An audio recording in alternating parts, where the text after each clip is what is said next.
Hola a todos, aquí les comparto un spoiler, el capítulo número 5 de Planificador de Bodas, Noea no es malo, basados en el libro. Solo soy yo.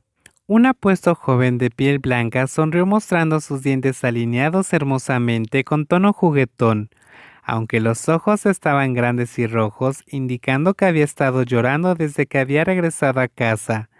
Su madre le tomó la mano para que entraran al dormitorio y lo empujó para que se sentara en la cama como diciéndole que no esperaría más. ¿Qué pasó en Bangkok? Nanua quería seguir evadiendo las cosas como lo había hecho desde el día que había regresado a casa, pero esta vez no pudo hacer una broma. Tuvo que calmarse porque no se atrevería a mirar a su madre a los ojos, no se atrevía a decir lo que había hecho. Se había acostado con el futuro novio y no sería diferente de ser etiquetado como el robo de un marido para la mujer. Noea, ya lo sabes, ¿no? Que pase lo que pase, sigue siendo mi hijo. Su madre apretó su mano mientras permanecía sentada a su lado. Sus ojos brillaron con preocupación y lo miraron fijamente hasta que Noea solo pudo alejarse. Mamá, cometí un error. ¿Qué hiciste? La madre ni siquiera lo pensó. De inmediato preguntó en voz baja, mientras Noé bajaba la cabeza como si fuera un niño de 6 años.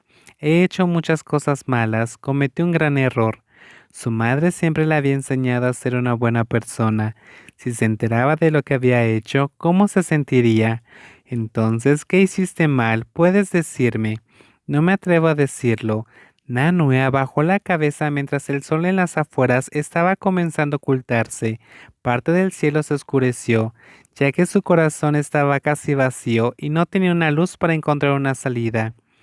Entonces, si vas a sufrir solo, ¿para qué te sirve tenerme como tu madre?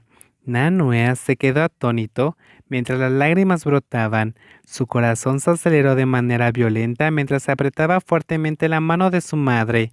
Lo que estaba sintiendo era demasiado intenso para que su madre permaneciera indiferente. Su hijo, que ahora era todo un hombre, ¿cómo podía estar tan triste? ¿Quién le había hecho sentirse así? Noea, no soporto verte así.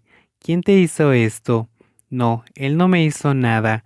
Nanua quiso taparse la boca al darse cuenta de lo que había dicho, haciendo que su madre lo mirara fijamente.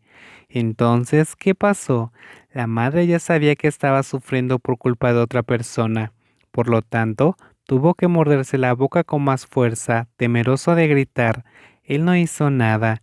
Yo me lo hice a mí mismo. Si hubiera sido más prudente, no se habría entregado al hombre que ya tenía dueña.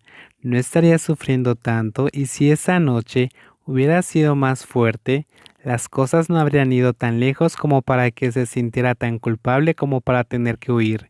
Si hubiera actuado diferente, en ese momento podría mirar de frente a Kunjiwa sin temer que bajar la mirada por la culpa que sentía. Su madre seguía esperando atentamente, haciendo que finalmente revelara lo que había sucedido. Yo no debería, no fue algo bueno, no debería, él ya tenía dueña. Nanua comenzó a sollozar mientras los hombros le temblaban. Había podido actuar como si fuera un hombre fuerte frente a sus colegas, pero no podía hacerlo frente a esta mujer. Sus lágrimas corrieron por sus mejillas mientras su madre se veía claramente sorprendida, pero Nua no podía calmarse en ese momento. Cometí un error, madre, un error imperdonable. Fui tan crédulo, mamá, no soy mala persona, pero no debería haber cometido un error así. Nanua no podía dejar de repetir las mismas palabras una y otra vez. Esa confesión hizo llorar a su madre. Actué mal, ¿cierto, madre? Fui muy incrédulo. Sus lágrimas seguían fluyendo y no mostraba signos de que estuviera pronto a detenerse como cuando le había confesado a su madre que no le gustaban las mujeres. La madre puso ambas manos alrededor de sus hombros, tirando de su cara contra su pecho como si fuera solo un niño pequeño.